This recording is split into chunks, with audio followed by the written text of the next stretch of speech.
Bonjour à tous, ravi de vous retrouver sur Public Sénat pour ce nouveau numéro de votre émission Les Matins du Sénat. Vous allez être plongé au cœur des travaux de la Haute Assemblée.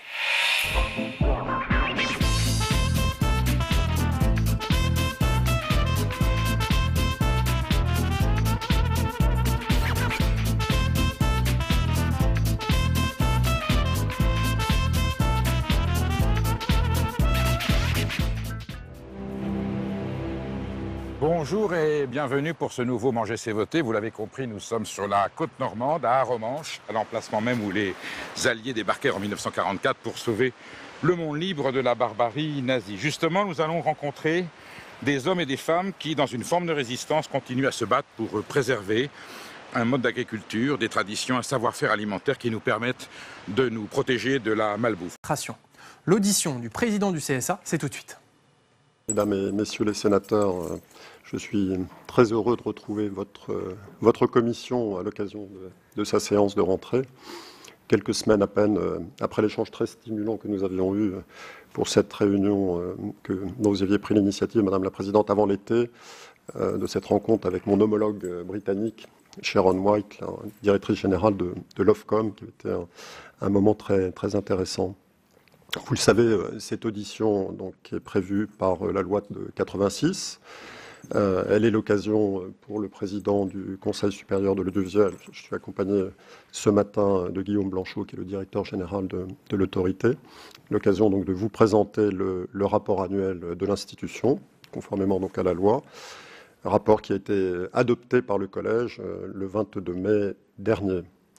Alors, comme vous l'aurez constaté en feuilletant ce document, c'est un document qui s'est considérablement enrichi au fil des années pour répondre à une volonté du Parlement et aux textes qui ont été adoptés début 2017 sur les autorités administratives et publiques indépendantes, qui instaurait en quelque sorte un statut de ces autorités et prévu des comptes rendus beaucoup plus précis et détaillés en direction du Parlement. Et c'est donc pour nous l'occasion de rendre compte de l'exercice par l'institution de ces différentes missions de régulation et de rendre compte également de l'utilisation de ces ressources, des moyens que le Parlement lui accorde. Il comporte donc cette année, on y a consacré un gros travail, comme vous pourrez le voir en feuilletant le document. Il comporte de très nombreuses données sur la situation du secteur, sur la situation des acteurs, qui viennent en complément des nombreuses études économiques, bilans, avis publiés chaque année par le Conseil supérieur de l'audiovisuel. C'est d'ailleurs un des volets de la régulation sur laquelle j'ai souhaité mettre l'accent. Je pense que cette fonction d'étude est extrêmement précieuse pour le secteur parce qu'elle permet d'éclairer les débats dans ces phases de mutation et d'apporter des données objectives aux acteurs du secteur pour mieux faire face aux défis du moment. Donc vous retrouverez dans ce rapport les principaux faits marquants de l'année 2018 qui a été conduite, vous l'avez rappelé Madame la Présidente, par mon prédécesseur Olivier Schrammeck. J'en soulignerai quelques points plus particuliers peut-être.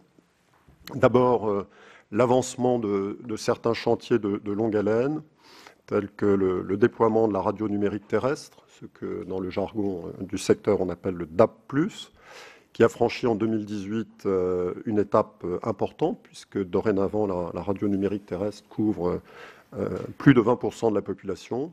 Et vous savez que le franchissement de ce seuil donc, enclenche l'obligation d'inclure la technologie DAB+, dans tous les récepteurs qui sont commercialisés. C'est un mode de diffusion de la radio qui va pouvoir se généraliser.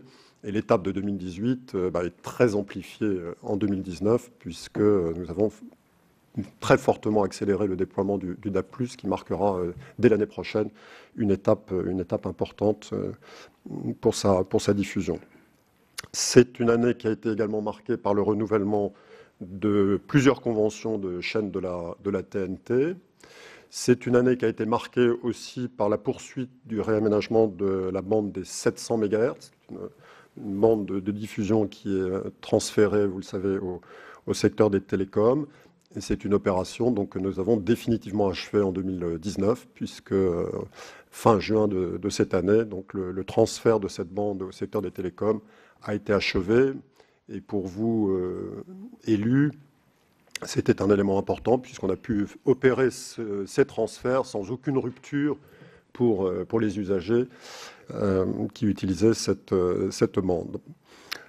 Deuxième point marquant de l'année 2018, c'est que le CSA a exercé sa mission fondamentale donc de garantie du pluralisme à travers le suivi de la consultation référendaire en Nouvelle-Calédonie ou l'élaboration du bilan des derniers scrutins présidentiels et législatifs. Vous savez qu'après chaque élection, on dresse toujours un bilan du déroulement de ces opérations. Et donc, on a procédé pour ces scrutins à cet exercice qui s'est fortement amplifié en 2019. C'était un bon baptême du feu pour le président arrivant avec les élections d'abord en Nouvelle-Calédonie, qui se sont déroulées cette année, les élections provinciales, dans un contexte qui était complexe en termes de respect du pluralisme, et puis bien sûr les élections européennes. Troisième point saillant de l'année dernière, donc c'est sur ce que j'appellerais l'engagement sociétal du régulateur. Vous savez que c'est une part très importante de notre activité. La loi a beaucoup développé les responsabilités sociétales des médias audiovisuels, et donc c'est une part importante de notre activité. Elle s'est traduite en particulier par la signature d'une charte d'engagement volontaire pour la lutte contre les stéréotypes sexuels, sexistes et sexués dans la publicité, dans le prolongement donc, de la loi Égalité et Citoyenneté de 2017. De même, toujours dans ce registre des responsabilités sociétales, nous avons lancé une nouvelle campagne de sensibilisation à la protection du jeune public, intitulée « Ça nous regarde tous ». Et puis, en termes de fonctionnement interne de l'institution, donc là aussi, conformément à la loi de 2017 sur les autorités administratives et publiques indépendantes, nous avons adopté une nouvelle charte de déontologie qui s'inscrit donc dans le statut général des autorités administratives indépendantes, qui fixe des règles de déontologie pour les membres du collège, comme pour les services de l'institution.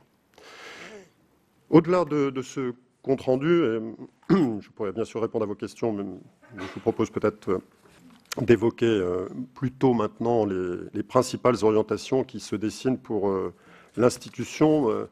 Une institution, et c'est pour nous bien sûr un motif de fierté, je le dirais, une institution qui se trouve actuellement au cœur des débats et au cœur de projets très importants, puisque en l'espace d'un petit peu plus d'un an, donc le législateur sera intervenu pas moins de 3 fois pour élargir les attributions de cette institution, qui est en quelque sorte en phase de mutation. Donc, tout ça se situe dans une période donc, de forte évolution des médias audiovisuels, donc avec la transition numérique et le projet de loi qui doit être présenté devant le Conseil des ministres mi-novembre. Je précise tout de suite, par anticipation sur les éventuelles questions que vous pourrez nous poser, que nous n'avons pas le texte pour l'instant, donc il est difficile de se prononcer sur un texte. Nous ne serons saisis, d'après les dernières indications que nous avons pu avoir, que vers la fin de cette semaine, probablement, ou peut-être au début de la semaine prochaine. Et voilà, donc n'ayant pas encore lu le texte et le collège n'en ayant pas naturellement délibéré, il est encore difficile de se prononcer sur ce texte, même si nous avons entendu le ministre en présenter les grandes lignes et lu ses différentes interventions. Et puis aussi, donc, évolution des médias audiovisuels, mais aussi évolution de la régulation des plateformes de contenu et des réseaux sociaux, qui est devenu un enjeu central dans le débat public ces derniers mois et qui, là aussi, donc, s'impose dans l'agenda législatif. Avant d'aller plus loin, après ces quelques mois déjà passés au sein de l'institution, je voudrais vous faire partager deux convictions plus particulières. La première, c'est sur la perception que l'on peut avoir de l'institution qui, à mes yeux, ne correspond pas pleinement à ce qu'est la réalité de cette institution, à ce qu'est cette mission de régulation qui est la nôtre. Le CSA a acquis, je dirais parfois involontairement, ces dernières années, une certaine notoriété en raison de séquences audiovisuelles qui peuvent susciter ici ou là des saisines massives du grand public.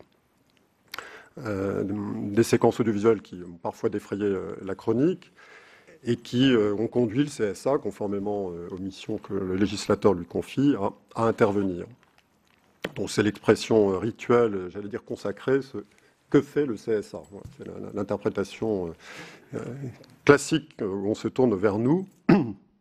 Et en réalité, quand vous regardez les chiffres, vous le verrez en regardant le rapport d'activité, cette partie de l'activité, qui se résume par l'expression de gendarme de l'audiovisuel, c'est une activité qui n'est pas marginale, mais ces interventions sont très limitées en nombre. Elles sont, c'est vrai, largement médiatisées, mais elles donnent une vision un peu trompeuse de l'institution, qui apparaît donc en quelque sorte comme un gardien de la déontologie des programmes. Et du coup, la loi du 30 septembre 86 est parfois perçue comme constituant une forme, j'allais dire, de police administrative des contenus audiovisuels, comme finalement créant un régime un peu concurrent de la loi du 29 juillet 1881, qui est au cœur de notre pacte républicain. C'est une vision qui est très présente dans ce débat qui se fait jour aujourd'hui chez les défenseurs des libertés. Un ouvrage très intéressant que publie François Sureau chez Gallimard ces jours-ci, intitulé « Sans la liberté ». Et on voit bien cette thématique qui pointe aujourd'hui. Alors, pour avoir participé à l'élaboration de cette loi au siècle dernier, cette loi fondatrice, je crois personnellement que ça correspond à un contresens. Cette loi, je le répète souvent, c'est d'abord une loi de liberté. Son article 1 pose un principe qui est celui de la liberté de communication, qui vient directement dans le prolongement de l'article 11 de la Déclaration de 1789. Et en 1986, comme en 1989, quand le CSA a été créé, l'objectif n'était certainement pas, dans l'esprit du législateur, de créer un censeur, un gardien d'un ordre moral. C'était surtout pas de défendre un ordre moral sur les antennes, ni de brimer les humoristes au pays de Voltaire. N'oublions pas que c'est notre pays. Et dans l'appréhension de cette dimension de la régulation, je suis moi-même toujours extrêmement vigilant. Nous avons une balance à exercer en permanence entre le principe fondateur de cette loi, qui est la liberté de communication, et en même temps le respect de grands principes liés à notre pacte républicain posé par le législateur. Donc je voulais souligner ce point-là parce que la dimension proprement répressive que certains nous reprochent, ces dimensions de censeur que certains voient dans notre action, est en réalité très limitée. Si vous regardez les chiffres de l'année dernière, vous verrez que le CSA a prononcé 56 mises en demeure et qu'au total, le CSA a prononcé 2 mesures de sanctions sur des acteurs, rapporté à un paysage et à une offre audiovisuelle qui est assez considérable. Et c'est d'ailleurs pas totalement anormal qu'on soit dans cette situation, parce qu'on a en face de nous des acteurs qui sont inscrits dans le paysage audiovisuel depuis longtemps maintenant, qui sont dirigés par des responsables au sens propre du terme, des acteurs qui connaissent la règle du jeu et qui ont un esprit de responsabilité. Et donc s'il y a ici ou là des dérapages, il y en aura naturellement toujours, et si le CSA doit exercer une fois encore les missions qui sont les siennes quand des principes posés par la loi sont contestés ou remis en cause par des interventions intempestives, c'est toujours de façon mesurée et limitée. Et je rappelle aussi que nos interventions en la matière sont placées toujours sous un contrôle très vigilant du juge administratif.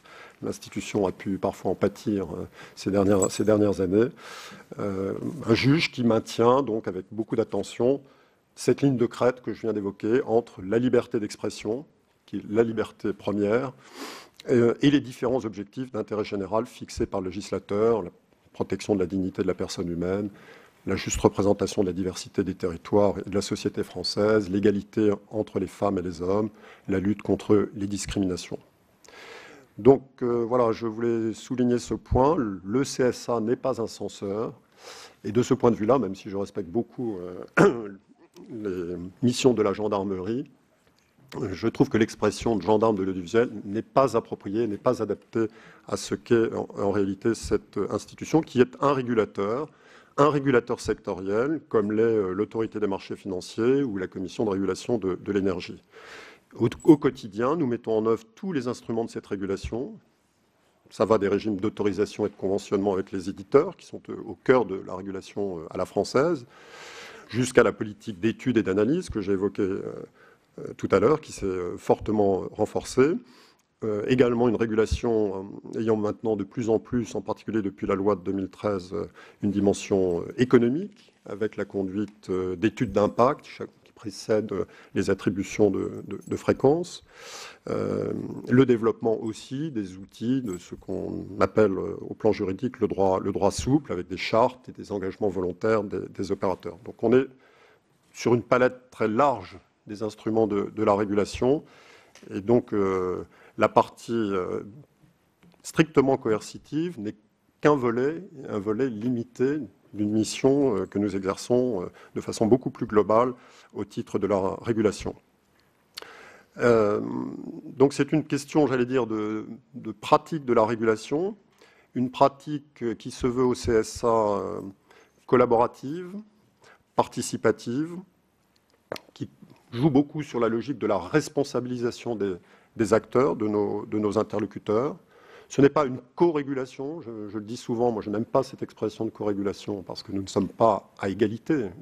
Le législateur fixe des principes, donne aux régulateurs le soin de les mettre en œuvre et les acteurs doivent les mettre en œuvre. Donc on ne se situe pas sur le même terrain et on ne régule pas avec les acteurs. C'est plus une logique de supervision que nous opérons, mais qui nous amène à dialoguer bien sûr étroitement avec nos interlocuteurs.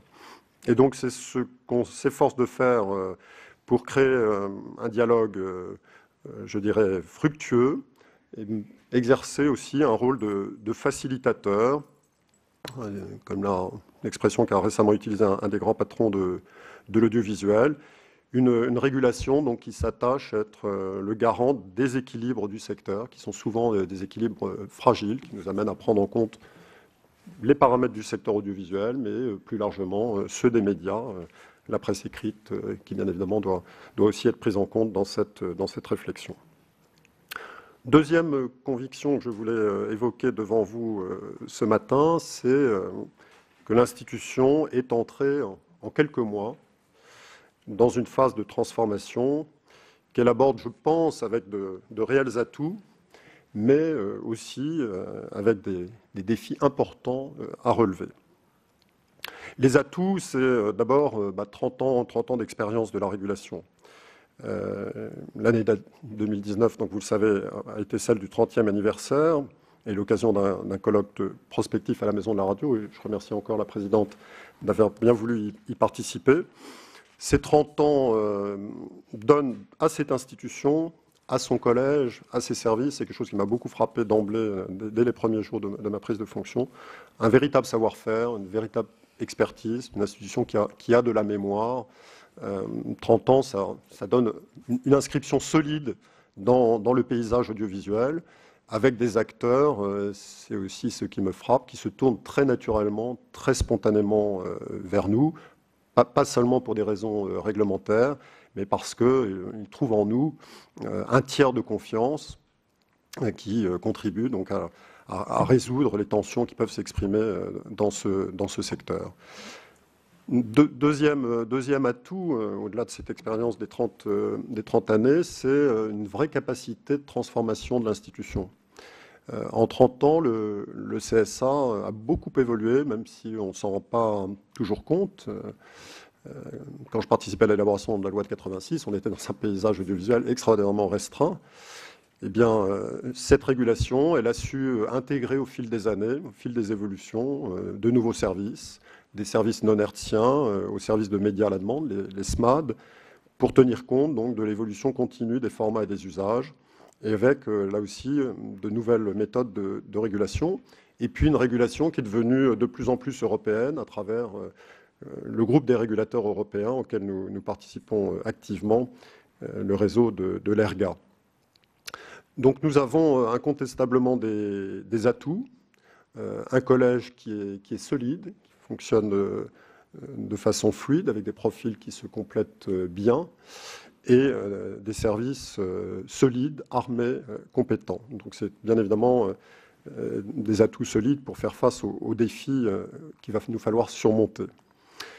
D'abord, premier défi, c'est de faire face à de nouveaux acteurs internationaux, de très puissantes plateformes de contenu, très puissantes au plan financier, très puissantes au plan technologique, et bien évidemment des réseaux sociaux.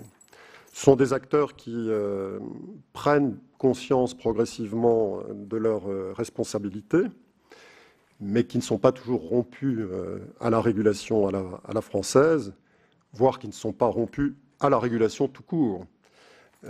Et de ce point de vue-là, être inscrit dans le cadre du réseau des régulateurs européens est très important, et nous y tenons une place très active. Mais en tout cas, c'est un paysage pour nous qui change au-delà des médias traditionnels que nous régulons depuis 30 ans. Ce sont de nouveaux acteurs, et je suis frappé depuis que j'ai pris mes fonctions de voir défiler jour après jour des acteurs souvent américains qui viennent nous voir parce qu'ils savent que nous allons rentrer dans un partenariat avec eux, dans un jeu de régulation qu'ils découvrent. Deuxième observation, deuxième défi, c'est que la régulation de ces acteurs va nous obliger à imaginer de nouvelles formes de régulation. Il va falloir que nous acquérions de nouvelles compétences, de nouveaux savoir-faire pour assurer cette régulation numérique, parce que la crédibilité d'une régulation, c'est bien évidemment la qualité de l'expertise dont on dispose. On ne s'improvise pas data scientist ou spécialiste des algorithmes. Les efforts de productivité que nous avons engagés n'y suffiront pas, et il nous faudra très vraisemblablement, au fur et à mesure des interventions du législateur, se doter de moyens humains et matériels supplémentaires pour exercer pleinement les missions que le législateur entend nous confier. Ce que je veux dire par rapport à ces évolutions, c'est que les objectifs structurants de la régulation qui ont été posés par la loi de 86, en réalité ne changent pas et restent aujourd'hui pleinement d'actualité. Donc c'est une régulation qui avait une finalité économique, je le rappelle, mais qui répondait principalement à trois ambitions. Une ambition politique, qui était de préserver la qualité du débat démocratique en assurant l'expression équitable des courants de pensée et d'opinion. C'est l'un des objectifs premiers de la loi de 86, au moment où on faisait rentrer de puissants acteurs privés dans le paysage audiovisuel. Il fallait garantir le pluralisme de l'expression des courants de pensée et d'opinion. Je crois que cet objectif a été bien atteint, et que scrutin après scrutin, le savoir-faire du CSA pour assurer la préservation de ce pluralisme est reconnu. Cette ambition, donc, elle demeure vis-à-vis des acteurs nouveaux du champ du numérique. Je pense notamment à la problématique des infox. Deuxième dimension qui reste tout à fait entière pour la régulation, c'est l'ambition culturelle d'assurer un financement de la création de telle sorte qu'elle soit riche et diversifiée. Et donc l'entrée de ces nouveaux acteurs dans le périmètre de la régulation est de ce point de vue une étape tout à fait importante. Et puis, troisième but de la régulation, je l'ai dit tout à l'heure, c'est une ambition sociétale, donc demander à ces médias de veiller au respect de la dignité de la personne, à la protection de la jeunesse, à l'égalité entre les femmes et les hommes, l'accessibilité aux personnes en situation de handicap, la juste représentation de la diversité de la société française et des territoires de métropole ou d'outre-mer. Ces ambitions-là, elles demeurent. Et je suis très frappé de voir, en rencontrant tous mes homologues étrangers, que ce soit sur le continent européen, sur le continent africain, puisque nous sommes membres du réseau des régulateurs francophones, combien tous les pays aujourd'hui, toutes les sociétés expriment une préoccupation en la matière.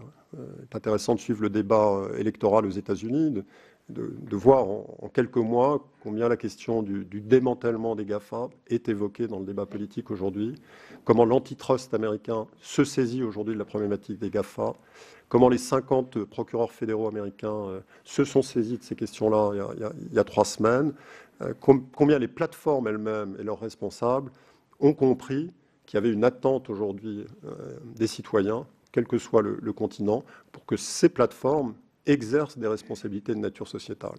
Je le dis souvent, ce qu'on n'accepterait pas une minute sur les médias traditionnels, parce qu'ils sont régulés précisément, eh bien on le supporte de moins en moins en réalité sur Internet. Ça s'exprime aux États-Unis, ça s'exprime dans tous les pays d'Europe. Les Allemands ont légiféré, vous le savez, il y a 1 an sur les contenus haineux sur Internet. La France est en initiative sur ce terrain-là. Les pays africains sont extrêmement déstabilisés par le phénomène des réseaux sociaux et donc la problématique de la régulation de ces réseaux est pour eux un enjeu central. Et en Océanie, sans parler de la Nouvelle-Zélande, dont on sait l'expérience dramatique et les initiatives que prend régulièrement la première ministre néo-zélandaise, le gouvernement australien est aussi en train de légiférer sur ces questions. Donc on est dans une phase où les opinions publiques ont bougé et où les acteurs eux-mêmes sont obligés de se mettre en mouvement pour répondre à ces préoccupations sociétales. Donc les objectifs de la régulation restent pertinents, restent entiers. C'est en revanche le champ de la régulation qui doit évoluer, parce que pour être opérante et équitable, il faut qu'elle couvre le champ de tous les acteurs, pas seulement les médias traditionnels, mais ces nouveaux entrants, ce qui est bien évidemment l'un des enjeux centraux du projet de loi audiovisuel qui viendra bientôt devant le Parlement. Il n'est pas tenable de laisser les médias audiovisuels classiques régulés, soumis à de lourdes obligations de financement de la création, à un cadre fiscal et social qui est le nôtre, alors que des plateformes de partage de vidéos qui regroupent des millions d'abonnés y échappent entièrement. D'autre part, les modalités de la régulation, donc, comme je le disais, doivent évoluer. Pour être réaliste, la régulation d'acteurs tels que les plateformes ne peut pas utiliser les mêmes outils que la régulation classique.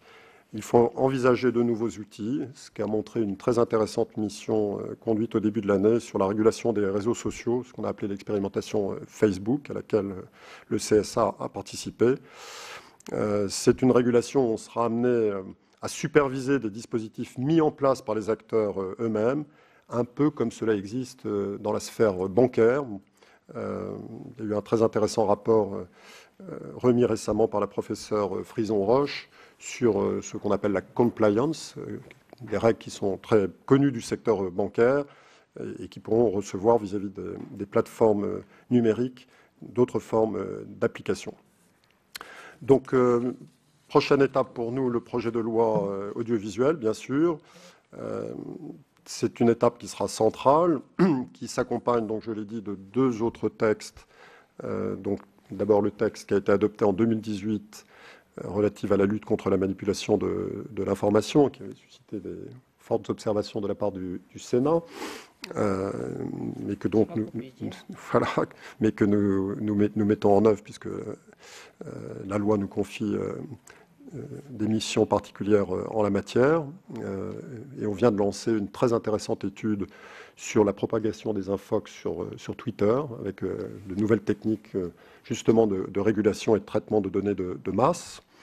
Et puis, vous l'avez évoqué, Madame la Présidente, donc la proposition de loi adoptée par l'Assemblée nationale avant l'été, qui vient cet automne, au mois de novembre prochain, devant le Sénat, relative à la lutte contre les contenus haineux sur Internet. C'est donc une étape très attendue qui va être structurante pour nous. Beaucoup d'acteurs, et le Sénat y a joué un rôle tout à fait central, bien sûr, mais aussi plus récemment l'autorité de la concurrence, beaucoup d'organismes professionnels appelés à la réforme. Cette réforme, je crois, tout le monde s'accorde sur la nécessité effectivement de faire évoluer le cadre applicable à notre audiovisuel. C'est l'occasion de revisiter l'ensemble de notre régulation, car si la loi de 86 a été modifiée à de nombreuses reprises, on n'a pas procédé depuis 30 ans à un réexamen d'ensemble de notre dispositif. Et donc le CSA sera naturellement directement concerné par ce dispositif, d'abord avec la transposition de la directive SMA qui a été adoptée à la fin de l'année dernière, qui va permettre donc de faire rentrer les plateformes de partage de vidéos dans le champ de la régulation. Ensuite, avec l'évolution de l'organisation des entreprises de l'audiovisuel public, qui changeront donc les règles de nomination de leurs dirigeants. Et puis, une nouvelle architecture de la régulation elle-même, avec le rapprochement donc annoncé du Conseil supérieur de l'audiovisuel et de la ADEPI, et en même temps une articulation plus étroite avec d'autres acteurs importants pour nous. Je pense à l'ARCEP. Nous sommes en train de construire une collaboration plus étroite, mais aussi avec la CNIL, puisque la problématique de la gestion des données va être tout à fait centrale dans ce paysage qui se construit sous nos yeux. Voilà, pardon d'avoir été un petit peu long, mais je voulais profiter de cette rencontre, pas seulement pour évoquer l'année 2018, mais souligner devant vous les grands enjeux qui se dessinent devant nous. Merci beaucoup, Monsieur le Président, de ce rapport qui est complet, non exhaustif, puisque, bien entendu, le temps de présentation était un peu limité pour laisser place au débat et aux questions. Merci d'avoir souligné le rôle central du Sénat. C'est vrai que, fort des travaux que nous réalisons depuis plusieurs années, nous en sommes fiers. J'en veux pour preuve les propositions du ministre de la Culture sur la réforme de l'audiovisuel public et ses annonces hier, qui rejoignent très largement, jusqu'au choix proposé du nom France Média, les propositions de nos collègues Jean-Pierre Leleux et Gattolin qui ont effectué un travail à ma demande en 2015, de la demande de la Commission. Donc ça veut dire que le Sénat peut être très largement inspirant vu la qualité de ces travaux. C'est ici aussi qu'on parle pour la première fois du démantèlement des plateformes, lors de questions d'actualité posées au ministre chargé du numérique. Je ne parlerai même pas de la presse, dont nous avons eu une CMP conclusive sur la distribution de la presse, suite à l'excellent travail de notre collègue aussi, Michel Laugier. Voilà, mes chers collègues, je vais vous céder la parole immédiatement. Jean-Pierre Leleux, notre rapporteur pour les crédits de la mission médias audiovisuels. Je vous invite à vous exprimer. Merci, Madame la Présidente. Monsieur le Président, j'ai isolé 2 questions pour avoir votre avis. Le ministre de la Culture a annoncé ce matin les grandes lignes de la réforme de l'audiovisuel public. Et comme vient de le rappeler Madame la Présidente, l'idée de création d'une holding de l'audiovisuel public, et c'était une idée qui était au cœur du rapport de 2015, comme vous l'aviez dit, que nous avions rédigé avec notre collègue André Gattolin. La création d'un groupe de médias publics doté d'une gouvernance commune et ayant, je cite, la taille critique, est effectivement une nécessité pour défendre notre exception culturelle. Elle pose cependant la question de la préservation de ses moyens et de son indépendance. Question, quels sont selon vous les moyens de garantir cette indépendance, tant au niveau des nominations dont vous venez de parler et au niveau des moyens? Pour les moyens, lors de votre audition pour votre désignation, vous aviez indiqué qu'une réforme de la contribution à l'audiovisuel public, la CAP dite à l'allemande, constituerait une réforme qui ferait sens. Il n'y a pas dans le projet actuel d'information sur le financement et les moyens à venir. Est-ce qu'il n'y aurait pas dans ces conditions un risque de désynchroniser la réforme de la gouvernance que nous allons traiter là, lors de la réforme, et de ses structures, d'un côté, et celle du financement, alors même que celui-ci est un fondement de l'indépendance?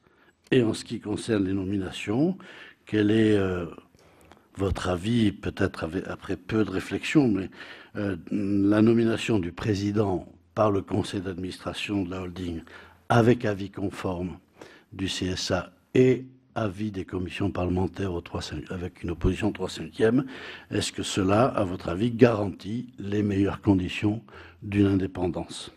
Ça, c'est la première question. Merci, monsieur le rapporteur. L'indépendance des entreprises de l'audiovisuel public, c'est bien évidemment un principe fondamental. Je rappelle qu'il est reconnu par le Conseil constitutionnel lui-même, et qu'effectivement il s'exprime notamment par deux éléments centraux. L'un, c'est le mode de nomination des dirigeants de ces entreprises, qui doit se faire dans des conditions qui préservent effectivement l'indépendance de l'institution. Et l'autre, le Conseil constitutionnel avait eu l'occasion de l'évoquer dans une de ses décisions, l'autre qui est lié aux ressources, qu'il y ait une adéquation entre les missions de service public qui sont confiées à ces entreprises et le niveau des ressources qui leur sont accordées pour les remplir. Sur le mode de nomination des dirigeants, une fois encore, je n'ai pas le texte, donc il est difficile de se prononcer sur un texte et le collège n'en a pas délibéré, mais j'ai bien entendu ce que le ministre a dit. Je pense à titre personnel qu'aller vers le droit commun des sociétés avec une désignation par le conseil d'administration validée par un avis conforme du Conseil supérieur de l'audiovisuel et la possibilité pour les commissions des affaires culturelles des deux assemblées donc de s'opposer avec une majorité des trois cinquièmes remplit bien les conditions de préservation de l'indépendance. Je trouve que tendre vers le droit commun des sociétés est en quelque sorte un signe de maturité de notre audiovisuel public. Et je souhaite, je l'avais dit, je crois, lorsque vous m'aviez auditionné au moment de ma prise de fonction, je pense que c'est un élément tout à fait central. Les ressources sont au moins aussi indissociables de cette indépendance. Alors c'est vrai que c'est un volet qui n'est pas traité à ce stade par la réforme. La question se posera en 2022 avec la fin de la taxe d'habitation. Donc il faudra bien imaginer un nouveau système. Je l'avais dit devant vous, je reste très attaché à l'idée d'un financement spécifique dédié à l'audiovisuel. C'est une condition centrale pour préserver son devenir, lui assurer non seulement son indépendance, mais sa capacité de financement de la création à de hauts niveaux. Tous les pays qui ont budgété le financement de l'audiovisuel public ont conduit tôt ou tard à un rétrécissement du périmètre du service public. Donc je suis pour ma part très attaché à la fois à un financement dédié, mais aussi à un financement pérenne qui donne de la visibilité à ces entreprises. Et donc, c'est naturellement, pour répondre à votre question, un point qui devra venir nécessairement d'ici 2022, compte tenu de l'évolution de la problématique de la redevance avec la suppression de la taxe d'habitation. Autre question, Monsieur Président, oui, merci. Les derniers mois ont été l'occasion pour les éditeurs et les distributeurs de programmes de s'opposer sur la question de la rémunération du signal des chaînes de la TNT. Ma question porte moins sur le principe de cette rémunération, qui relève à mon sens d'une négociation commerciale, que sur les conséquences de ces conflits pour les téléspectateurs. Quel rôle pourrait jouer le Conseil supérieur de l'audiovisuel pour éviter que le téléspectateur se retrouve pris en otage d'un conflit commercial? Faut-il renforcer le pouvoir de médiation du CSA en cas de conflit entre ces acteurs privés? Alors c'est une question importante qui perturbe, comme vous l'avez constaté, le paysage depuis 2 ans maintenant, avec une évolution du marché, pour employer une expression commerciale, qui est liée donc à la demande des éditeurs de voir leur signal linéaire et les services associés à ce signal linéaire rémunérés par les distributeurs et donc principalement par les fournisseurs d'accès. Donc ça a été initié dans des conditions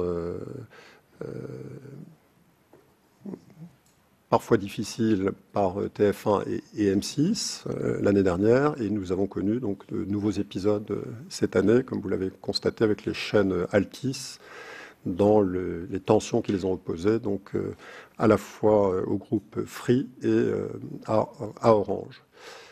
Alors je voudrais souligner 2 choses. La première, c'est que le Conseil supérieur a joué tout son rôle dans cette affaire. Nous avons été saisis d'une procédure de règlement des différends entre Altice et Free, et nous avons rendu une décision importante où nous avons rappelé très explicitement le droit qui est applicable. Ce qui n'avait pas été fait depuis la naissance de ces litiges. Et donc c'est quelque chose qui était important pour les acteurs, d'entendre rappeler ce qu'est la règle en vigueur. Et la règle en vigueur aujourd'hui, dans le droit tel qu'il est applicable dans notre pays, c'est qu'un éditeur peut, effectivement, s'il le souhaite, demander une rémunération pour son signal, mais que dans un secteur qui est soumis à la liberté du commerce et de l'industrie, un distributeur peut tout à fait refuser de reprendre un signal s'il estime qu'il ne souhaite pas le faire. Donc on a rappelé cette règle qui est importante parce qu'elle signifie que les acteurs sont condamnés à la négociation. Et c'est là où on arrive effectivement au point que vous évoquez, qui est que le téléspectateur ne doit pas être pris en otage dans cette négociation. Et donc le CSA, c'est la deuxième mission qu'il a remplie dans cette affaire, a rempli pleinement son rôle pour rapprocher les points de vue entre les acteurs. J'ai personnellement conduit 2 processus de médiation dans cette affaire qui ont permis, alors il y a eu interruption du signal quand même, parce que sans rentrer dans le détail d'affaires qui sont couvertes par le secret des affaires, il y avait de gros enjeux, sans parler de conflits de personnalité, dans la gestion de ce dossier, mais ça nous a permis d'atterrir. Troisième remarque, je pense qu'on est à un moment où le marché se cherche. Il a trouvé un premier point d'équilibre avec les accords entre les fournisseurs TF1 et M6 l'année dernière, qui a déjà fixé un barème de rémunération. Les épisodes qu'on a vécus cet été sont une nouvelle étape, et je pense que le marché va finir par trouver son point d'équilibre. Il est important, et je crois que c'est le sens du projet de loi que le gouvernement va présenter, que de ce point de vue-là, le pouvoir du CSA de règlement des différends, de médiation, soit renforcé, mais aussi qu'il puisse prendre des mesures que je qualifierais conservatoires pour que dans la phase de négociation, dans cette phase qui est souvent une phase un peu tendue, l'arme de la coupure du signal ne puisse pas être utilisée abusivement. Quand vous regardez, soit dit en passant, les États-Unis qui ont un modèle de diffusion par câble opérateur beaucoup plus développé que nous, et où ce principe de la rémunération des chaînes est instauré depuis très très longtemps, eh bien la FCC, donc mon homologue américain, a été lui aussi obligé de prendre une recommandation parce que les coupures de signaux sont très fréquentes aux États-Unis à l'occasion des renouvellements des contrats entre les éditeurs et les diffuseurs. Donc oui, je crois au renforcement de la médiation. Faut-il que le législateur aille plus loin à ce stade? Je n'en suis pas pleinement convaincu et je crois que le projet de loi ne le prévoit pas. Vous avez terminé, monsieur le rapporteur. Monsieur Laugier. Merci, Madame la Présidente. Monsieur le Président, merci de vos propos dans un exercice qui est assez complexe pour vous. Vous devez assumer un rapport qui n'est pas le vôtre, donc félicitations. Je vais vous poser 2 questions techniques, une plus générale et peut-être exprimer un sentiment. La première question, c'est sur l'accessibilité des programmes de France Télévisions, qui apparaît bien sûr dans votre rapport comme très satisfaisant, 100% des programmes nationaux hors dérogation et publicité. Mais qu'en est-il des programmes régionaux? En effet, le service public diffuse des programmes, même régionaux, non accessibles aux personnes déficientes auditives ou visuelles. Alors, quelles sont les dérogations qui sont données? Et je sais aussi que les personnes handicapées se plaignent que la publicité ne soit pas soumise aux mêmes règles d'accessibilité. Alors, pourquoi le CSA tolère de telles choses? La deuxième question, vous en avez parlé, c'est sur le DAB+, la radio numérique terrestre. Il est indiqué que 20% du territoire, donc maintenant, est couvert et on peut imposer l'obligation donc de postes équipés d'une puce maintenant pour tout le monde, sauf qu'en France, rien n'est prévu pour les véhicules automobiles vendus. Alors, pouvez-vous nous donner quelques explications à ce sujet-là, puisque c'est surtout quand on est dans un véhicule que l'on écoute aussi les émissions de radio. Je voulais aussi poser une question la plus générale, c'est le décalage qu'il y a entre les annonces des programmes de début de soirée, qui commence de plus en plus tard, ce qui oblige les personnes à se coucher de plus en plus tard, et donc finalement à moins dormir, et l'hygiène de vie qui peut être aussi altérée. Et puis un sentiment, puisque vous avez évoqué le temps de parole pendant les campagnes électorales. Alors j'ai hâte de voir votre rapport de 2019 avec les élections européennes, en sachant que, effectivement, À titre personnel, j'estime que l'équité laisse un peu à désirer, surtout quand on superpose un grand débat, une période électorale officielle. J'ai l'intime conviction qu'il y aura beaucoup de débats organisés à l'approche d'échéances électorales. C'est un sentiment personnel. Monsieur le Président. Merci, Monsieur le Sénateur, de vos questions. Écoutez, le constat qu'on a dressé, je commence par la dernière, le constat qu'on a dressé sur les temps de parole pendant la campagne des européennes, qui n'était pas une affaire simple, hein, je peux vous le dire, parce que gérer 34 listes, la répartition des temps telle qu'elle est prévue par la loi, qui a été très raffinée au fil du temps, on en est pratiquement au stade des compétitions d'athlétisme à répartir des centièmes de seconde entre les listes. Donc ça a été fait avec énormément d'attention. Le Conseil d'État a été saisi et a validé les approches qui ont été celles du Conseil supérieur de l'audiovisuel en la matière. Et on n'a pas constaté dans les médias, et je pense notamment aux chaînes d'information permanentes qui jouent un rôle tout à fait central en la matière, on n'a pas constaté de situation anormale. On a fait un retour d'expérience avec elle et nous avons entamé, je vous en informe ici, un dialogue avec les formations politiques elles-mêmes pour avoir leur retour sur la façon dont elles ont pu vivre ce dispositif et voir s'il y a des enseignements à en tirer. On se met nous-mêmes en ordre de marche pour préparer les élections municipales qui vont effectivement être caractérisées par un nombre de débats absolument considérable dont vous n'avez pas idée à la date où je parle. Je rencontre les acteurs d'ores et déjà qui sont dans les starting blocks, si je puis employer cette expression de mauvais français.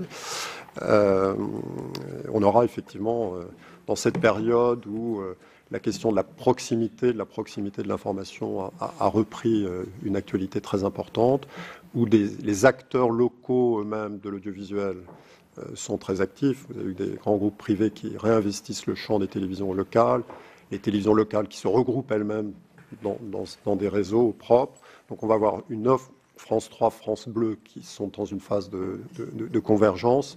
On va avoir au plan local une activité très intense et donc le collège sera amené, conformément à la loi, à s'y préparer. Deuxième remarque, vous avez tout à fait raison sur les décalages entre les programmes annoncés et les horaires de diffusion. C'est un sujet sur lequel nous sommes régulièrement interpellés par nos concitoyens. Donc nous avons réuni tous les éditeurs à la fin du printemps pour regarder cette question avec eux et plus que les alerter. Plusieurs ont déjà fait mouvement et on va donc les réunir à nouveau cet automne pour dresser un constat, voir ce qui a progressé par rapport à notre réunion du printemps et ce qui doit évoluer. Et le cas échéant, le CSA sera amené à intervenir. Sur la radio numérique terrestre, donc, le seuil donc, de 20% est franchi et donc l'obligation d'installer la puce qui va à la fois dans les postes de radio que nous avons à domicile, mais aussi dans les véhicules, est une obligation qui s'impose maintenant donc, aux acteurs. Le plan de diffusion de la radio numérique terrestre, alors nous on a utilisé une expression un peu jargonnante au CSA, donc ce qu'on a appelé un plan des arcs et des nœuds, parce que c'est un plan qui vise à couvrir d'abord les grandes agglomérations par priorité, et puis les grands axes de circulation, puisque l'un des grands intérêts de la radio numérique terrestre, c'est en mobilité, puisque le gros avantage, c'est que vous n'avez plus à changer de fréquence, l'appareil suit automatiquement le signal pendant que vous circulez. Donc ce plan se déploie dès l'année prochaine, je le disais tout à l'heure, on va commencer à entendre la différence. Je rappelle, c'est un procédé qui permet à la fois d'avoir une meilleure qualité de son, d'avoir un plus grand confort en mobilité, et puis qui va avoir l'avantage de libérer aussi de l'espace progressivement sur la bande FM. C'est un sujet pour lequel il y a un enjeu de communication très important, et donc nous sommes en train, avec les acteurs, groupement qui est en train de se constituer, comme ça s'était fait pour la TNT au moment du lancement de la TNT, et donc progressivement des actions de communication en direction du grand public pour leur expliquer ce qu'est la radio numérique terrestre, l'avantage de cette radio numérique terrestre va pouvoir se déployer à compter du début de l'année prochaine. Sur l'accessibilité, j'entends vos remarques, donc c'est des obligations qui sont posées effectivement dans la loi, qui se déclinent donc dans des conventions. J'entends vos observations concernant les programmes régionaux de France Télévisions.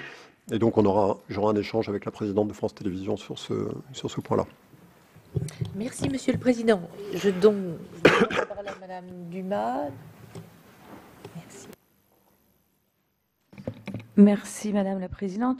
Monsieur le Président, merci déjà d'avoir dressé ce tableau de quelque part de l'évolution du CSA et d'avoir rappelé aussi ce qu'est la réalité du CSA par rapport à la perception en effet qu'on peut en avoir. En plus, tout ça tombe très bien à la veille d'annonces importantes du ministre.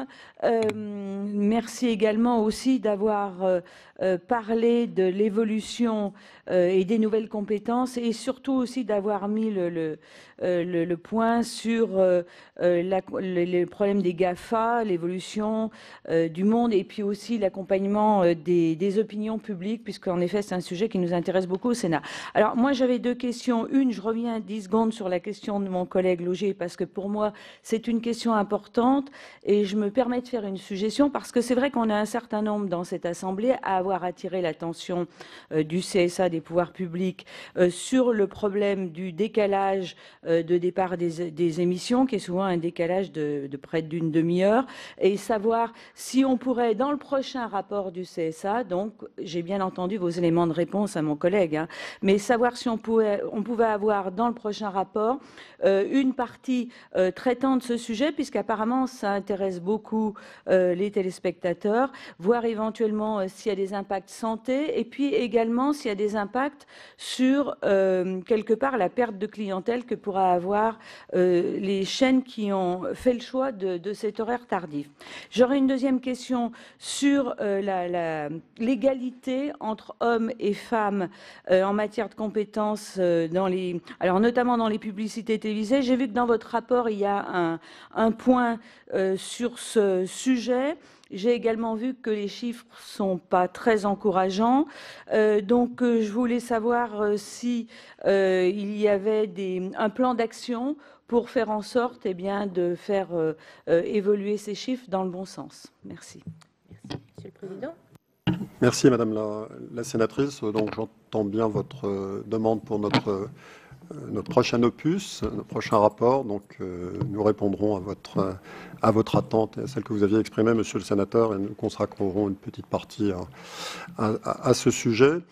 Donc, je l'ai dit, hein, nous sommes saisis quotidiennement par des Français qui sont effectivement irrités par ces décalages. Et donc, il faut que les chaînes respectent ce qu'ils annoncent pour leur programme, tout simplement. On ne les force pas à annoncer un horaire. Bon, ils annoncent un horaire, il faut qu'ils le respectent.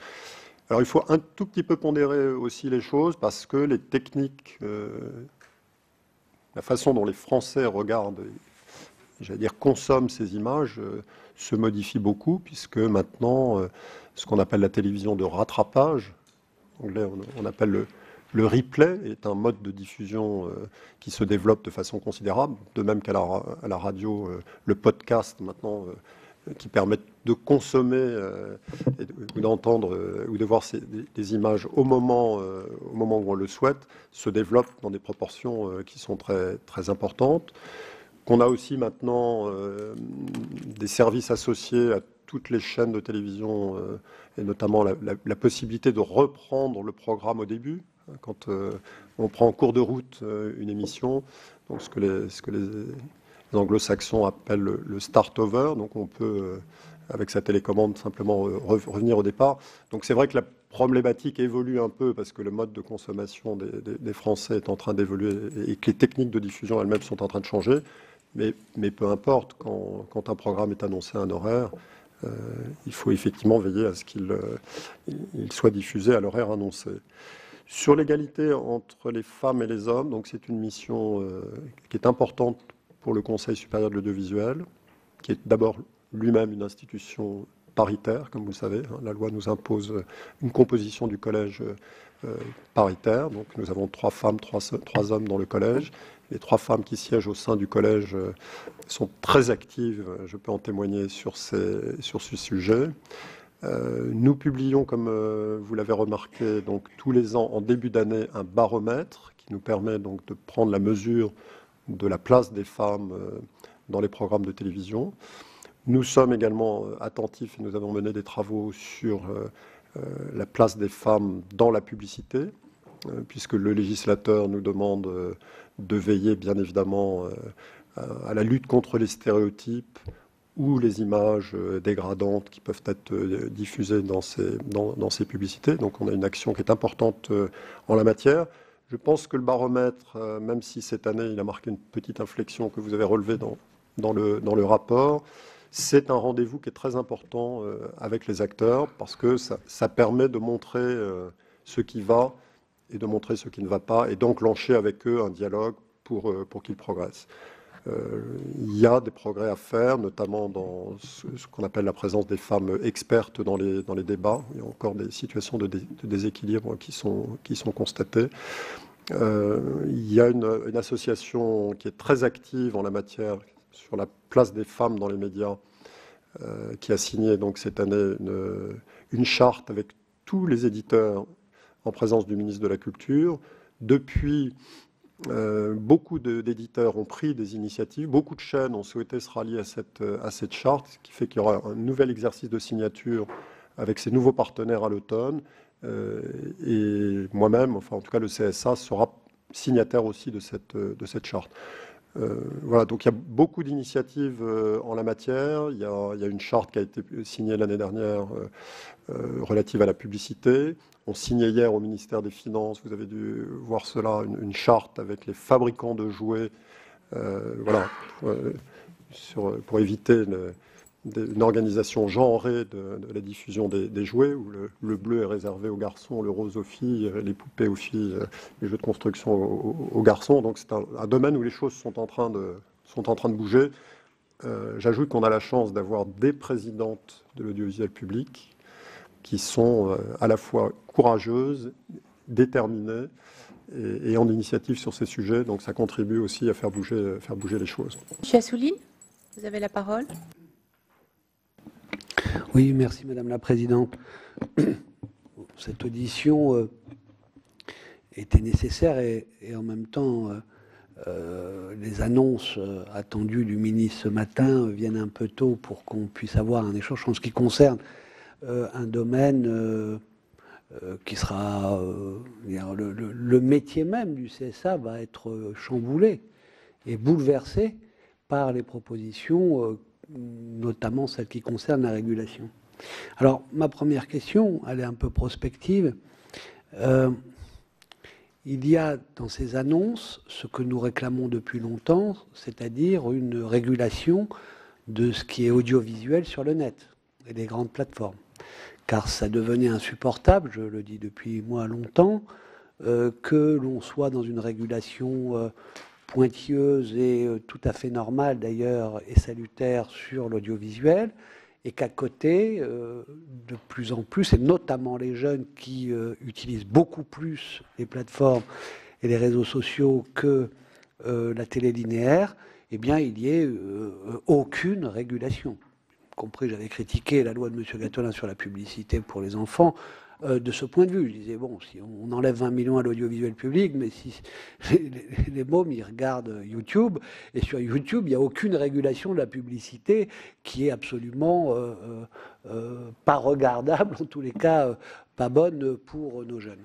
Donc, vous allez avoir enfin notamment avec la fusion, Adopi annoncée, etc., cette mission.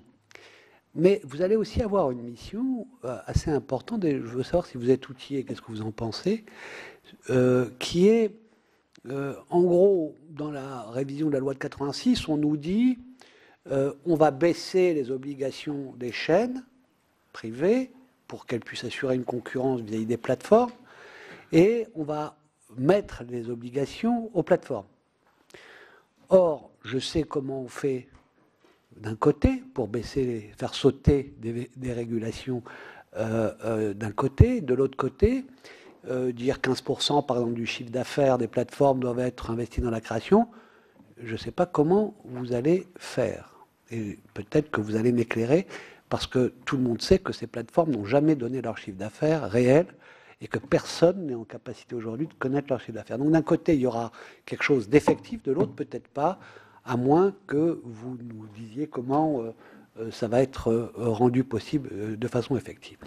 Ma deuxième question, elle est très concrète. Je l'ai fait publiquement, je le fais parce que vous êtes là et c'est mieux qu'on se parle directement.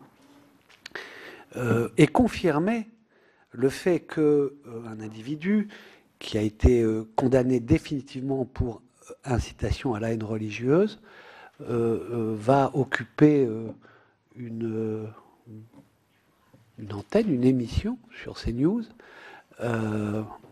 importante. J'aimerais savoir comment est-ce possible qu'il n'y ait pas de remarques du CSA quant à cette décision. Parce que on aura une grande difficulté à dire, bien, il y a des rapports, il y a des enquêtes, il y a des prérogatives du CSA sur la lutte contre le sexisme, la lutte contre les discriminations, enfin tout, puis à côté, des choses aussi aberrantes qui peuvent avoir lieu sans aucune remarque. Je ne parle pas de sanctions, on verra, mais je parle au moins d'un avis sur cela, parce que le CSA n'est pas un censeur, mais là, le racisme n'est pas une opinion. Et quand la justice a donné un verdict, c'est un délit, et comment un délinquant puisse être valorisé, embauché, et de lui donner la parole par une chaîne sans qu'il y ait de remarques de votre part. Donc ce n'est pas une attaque, c'est une demande ou une explication sur est-ce que vous pensez que c'est dans votre rôle de le faire déjà, et merci. Que pensez-vous de cette situation? Merci Monsieur Assouline pour ces questions. Monsieur le Président, je vous rends la parole. Merci Monsieur le Sénateur. Sur la première question, vous avez raison de souligner que c'est un nouveau régulateur qui voit le jour, hein, si je puis dire, qui se dessine sous vos et sous nos yeux d'une certaine façon, donc avec une organisation transformée par la fusion donc annoncée avec Adopi, que je trouve personnellement assez naturel, de régulateurs qui sont sur des problématiques de contenu, et la question de la lutte contre le piratage est centrale pour les médias audiovisuels, chaînes payantes, mais pas seulement, totalement déstabilisant pour le monde du sport que vous connaissez mieux que personne, Monsieur le Sénateur, ou pour le monde du cinéma, bien évidemment. Par ailleurs, donc une articulation renforcée avec l'ARCEP, avec un membre du collège de l'ARCEP qui siégera au collège de ce qui ne s'appellera plus le CSA, mais qui s'appellera l'ARCOM, l'autorité de régulation de la communication audiovisuelle et numérique, et un membre de notre collège qui siégera à l'ARCEP, un processus de règlement des différends qui sera commun aux deux institutions, et nous travaillons actuellement avec l'ARCEP à la constitution d'un service commun entre nos deux institutions pour rassembler nos ressources, notamment pour la régulation des plateformes numériques, avoir plus de synergie dans nos savoir-faire. Donc c'est un régulateur qui change d'organisation dans des proportions tout à fait significatives, et dont le champ de la régulation également s'étend de façon considérable avec la transposition de la directive SMA. Le projet de loi Avia, on verra comment le Sénat l'examinera et comment le texte sortira du Parlement au bout du compte, et la loi Infox. Donc c'est un élargissement très important. Et troisièmement, vous l'avez dit, c'est des modes de régulation qui vont nécessairement se transformer. On ne peut pas appréhender ces plateformes comme on appréhende TF1 et M6, ces médias traditionnels. On leur attribue une fréquence, en contrepartie, on leur impose des obligations qu'on décline dans des conventions, et après, on regarde si ces conventions sont respectées ou pas. Ces plateformes mondialisées qui charrient des milliards d'informations instantanément, le CSA ne va pas courir après chaque contenu avec ses petits bras. Ce sera un exercice tout de même un peu vain. Donc on sera beaucoup plus dans une logique où, c'est le sens d'ailleurs des textes de loi que le Parlement examine, on impose des obligations de résultats et des obligations de moyens à ces acteurs, et où le régulateur, avec des techniques nouvelles de régulation, en superviseur, vient s'assurer que ces obligations se mettent en place ou ne se mettent pas en place. Alors, sur les plateformes de partage de vidéos, je crois qu'il y a deux problématiques bien distinctes. Enfin, si j'ai bien compris, mais une fois encore, j'attends de lire pour être en mesure de donner un avis éclairé. Et bien évidemment, le CSA rendra un avis très précis sur ce texte pour éclairer la réflexion du Parlement qui va être saisi de ce texte. Il y a d'un côté la question de l'équité fiscale entre les acteurs. Donc, vous savez que ces acteurs sont soumis à des obligations en tant qu'éditeurs ou distributeurs vis-à-vis du CNC. Donc, ils apportent des contributions avec un taux de taxe qui est élevé pour ces acteurs historiques et faible, pour ne pas dire inexistant, sur les nouveaux entrants. Et donc, ce que j'ai compris des initiatives du gouvernement, c'est que dans le cadre du projet de loi de finances, puisque ce n'est pas dans le projet de loi audiovisuel, ce dont je parle, on va avoir un rééquilibrage des plateaux de la balance. Donc, la contribution globale au financement du cinéma et de l'audiovisuel au CNC restera à périmètre constant. Mais effectivement, les acteurs historiques verront leur taux baisser légèrement et les plateformes verront leur taux remonter pour que les deux soient équilibrés. Donc c'est une pure approche, je dirais, d'équité fiscale. Et puis ensuite, il y a un deuxième dispositif qui vient se mettre en place, donc, qui est la déclinaison de la directive SMA. Ces acteurs, dans le cadre de la directive, donc, seront soumis, qui est un élément nouveau du droit européen, aux obligations du pays de destination. Donc nous serons fondés, nous Français, d'imposer à ces acteurs des contributions au financement de la production. Donc le ministre a parlé, dans ce que j'ai entendu en tout cas ce matin sur France Info, donc d'un taux minimal de contribution, mais qui dans son esprit est minimal.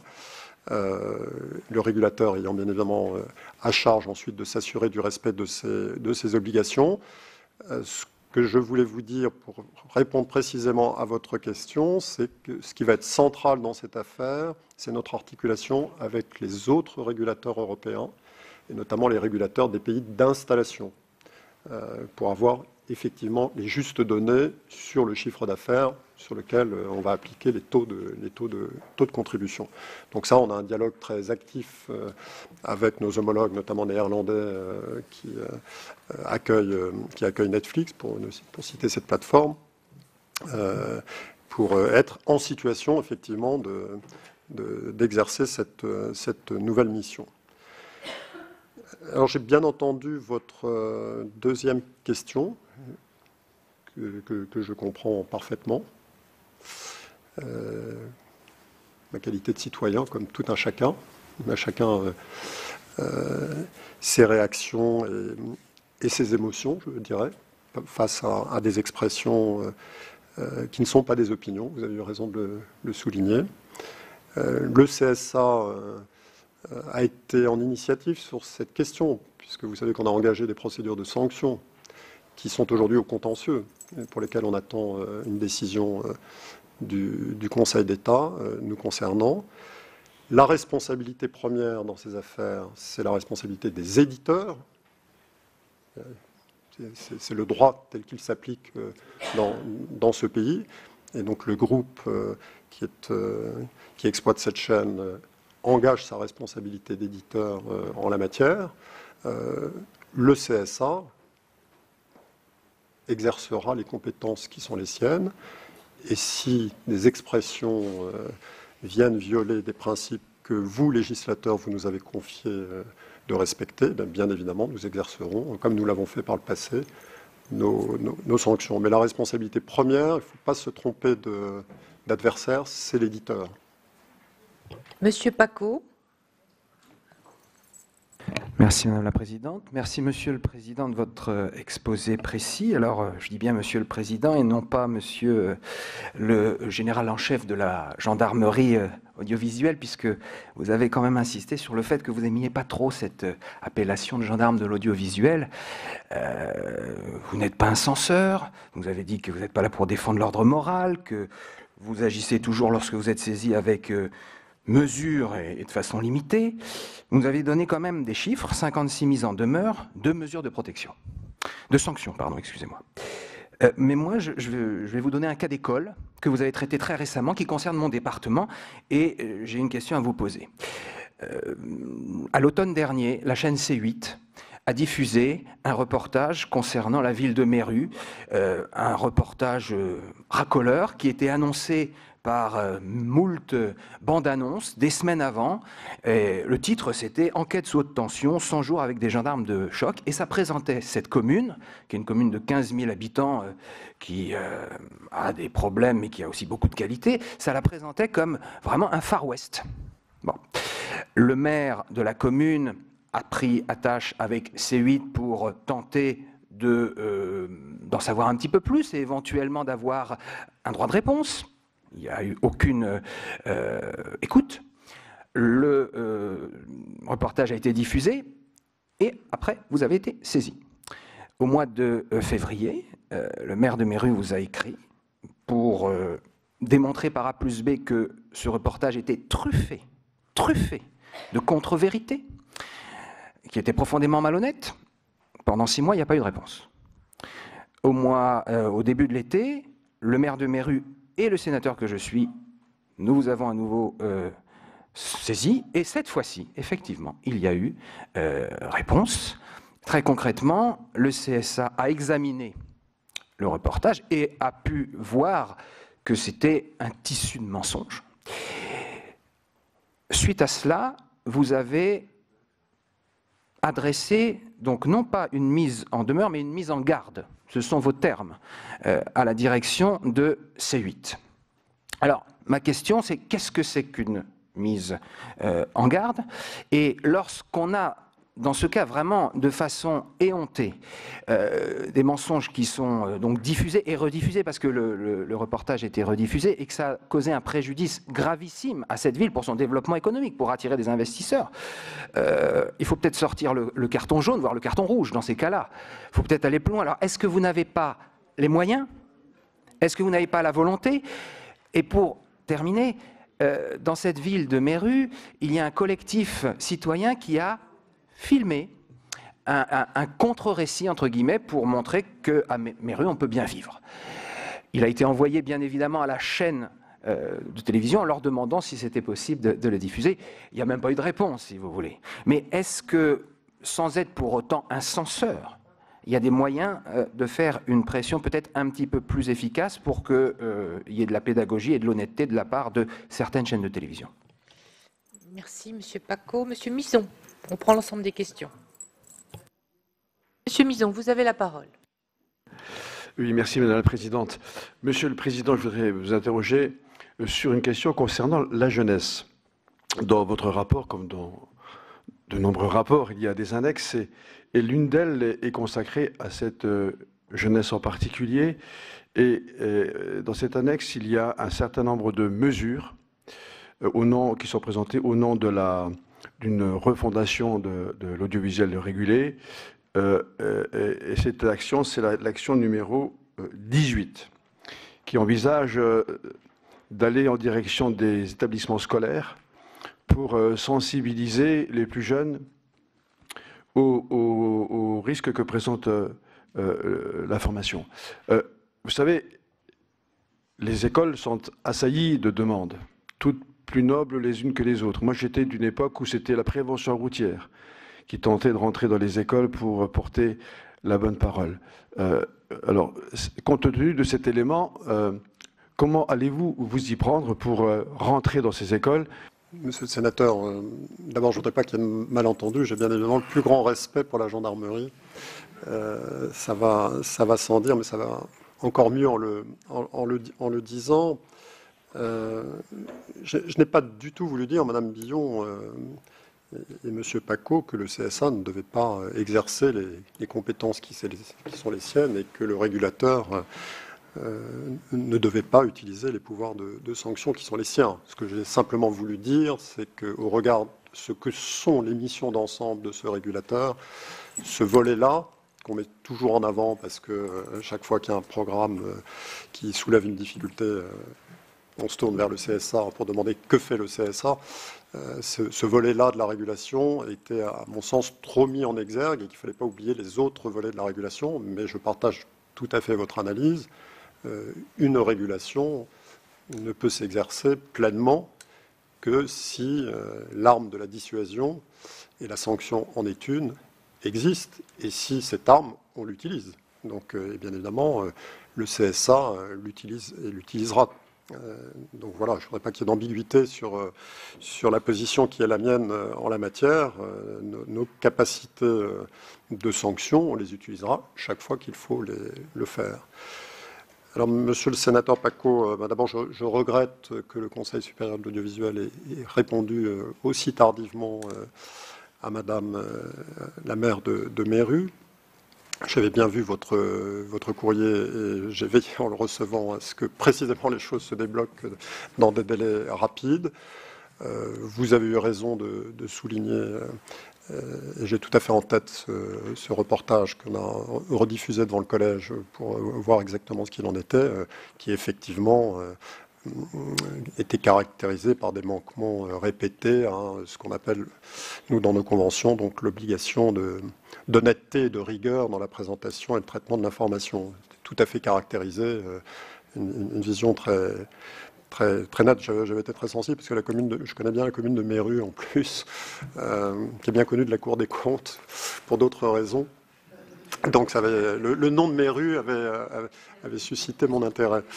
Alors, dans nos sanctions, il y a une gradation. C'est la loi qui le prévoit. On doit procéder par étapes. Et avant de pouvoir utiliser les sanctions, on doit au préalable utiliser le mécanisme dit de la mise en demeure, la mise en garde ou mise en demeure, qui est la façon dont nous constatons qu'un manquement a été opéré. Donc on le dit à l'éditeur, vous avez manqué à vos obligations. Et si des faits de même nature se répètent sur ce manquement qui a été constaté par le régulateur, c'est à ce moment-là qu'on peut saisir le rapporteur indépendant qui instruit la procédure de sanction et déboucher sur des sanctions ultérieurement. Donc là, on a été ferme, si je puis dire, sur les prix. Je pense que l'éditeur a bien compris qu'il ne faudrait pas qu'il y revienne. Alors, sur le contre-reportage, si je puis dire, bon, ça je n'en ai pas connaissance, mais j'aurai sûrement l'occasion de croiser cet éditeur. Je relayerai la préoccupation que vous avez exprimée. Pour nos interventions sur l'éducation aux médias, monsieur le sénateur, bon, vos remarques sont justes. Le CSA a une organisation décentralisée, vous avez raison de le rappeler, depuis l'origine. Donc, nous sommes présents dans toutes les régions à travers ce qu'on appelle les CTA, qui sont des mini-CSA avec un collège et un secrétaire général. Et c'est des organes qui règlent les problèmes d'autorisation pour les médias de proximité, les radios locales typiquement, ou les télévisions locales. Et donc, j'ai eu l'occasion, lors d'une récente réunion des présidents des CTA, de les sensibiliser, de les mobiliser sur la question de l'éducation aux médias, parce que je pense que c'est bien à cet échelon-là, en liaison avec les rectorats, qu'on peut faire des choses. Je me déplace moi-même tous les mois en région et chaque fois, je descends à Clermont-Ferrand vendredi, chaque fois je rencontre les recteurs pour qu'on puisse ensemble voir comment on peut progresser et mieux organiser l'éducation aux médias, qui est un sujet très important. Alors, vous savez, l'éducation nationale a un instrument important dans son périmètre qui s'appelle le CLEMI, qui est un établissement public qui est en charge de ces éléments-là. Et donc, nous sommes en train de passer une convention avec le CLEMI. J'avais eu l'occasion de rencontrer le ministre de l'Éducation pour en parler avec lui peu après ma prise de fonction, pour voir comment on peut nous apporter des éléments qui ensuite sont démultipliés par l'intervention du CLEMI. Madame Darcos. Merci Madame la Présidente. Monsieur le Président, je voulais que vous reveniez sur la compétitivité en fait des plateformes et notamment les plateformes étrangères. Par rapport à nos plateformes françaises qui ont déjà ont beaucoup de contraintes en fait sur nos acteurs, notamment sur la VOD. Qu'est-ce que vous comptez faire pour pouvoir, notamment par rapport à nos amis irlandais notamment, au hasard, ou hollandais, sur ces régulateurs-là, comment peser pour que nos plateformes, notamment en SVOD, puissent ne pas être pénalisées par rapport à celles qui sont étrangères. Merci. Merci Madame Darcos. Je voudrais, à la fin de cette liste de questions, compléter les interventions de mes collègues Mison et Grosperrin sur la jeunesse.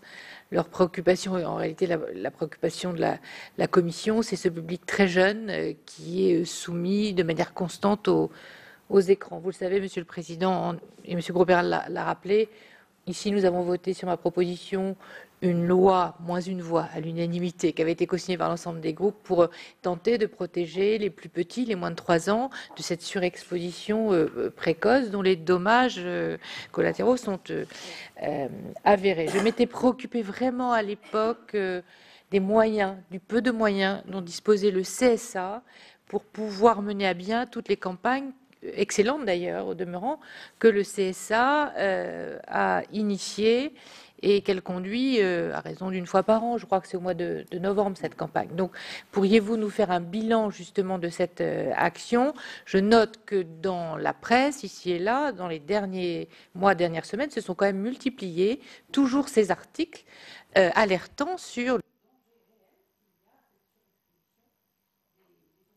À cet égard, d'ailleurs, que le gouvernement n'ait pas jugé bon de mettre un avis favorable à cette proposition de loi et que l'on ne puisse pas concrétiser une législation adaptée sur ce sujet. Donc, la protection des mineurs est bien évidemment une question centrale pour nous, Madame la Présidente.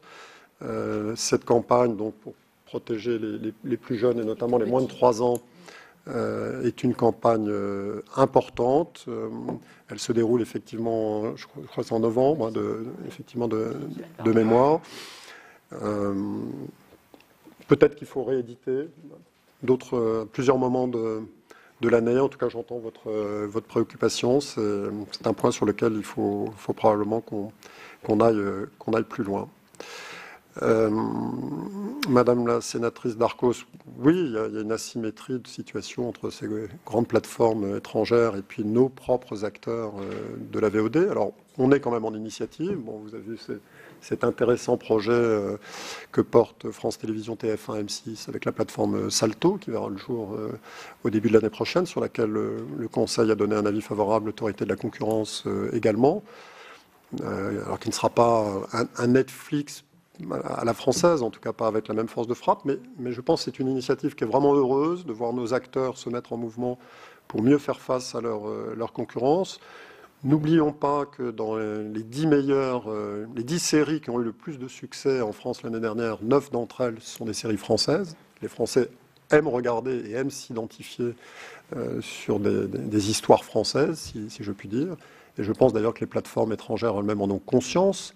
C'est pour ça que se conformer à leurs obligations d'avoir une part de production nationale ou européenne fait partie aussi de leur stratégie, parce qu'ils savent bien que les abonnés, ils ont aussi envie de trouver sur ces plateformes des programmes qui leur correspondent.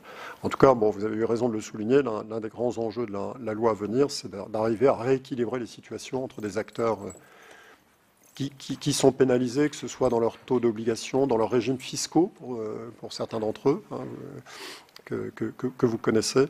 Donc voilà, d'arriver à rééquilibrer un peu les choses. C'était l'audition du président du Conseil supérieur de l'audiovisuel, Roch-Olivier Maistre. Et alors que la loi donne au CSA une nouvelle responsabilité pour réguler les réseaux sociaux, le patron du CSA a demandé au gouvernement de nouveaux moyens pour mener à bien sa mission. C'est la fin de cette émission. Merci de l'avoir suivi. Vous pouvez revoir tous nos programmes sur notre site internet publicsénat.fr. Très bonne journée sur Public Sénat.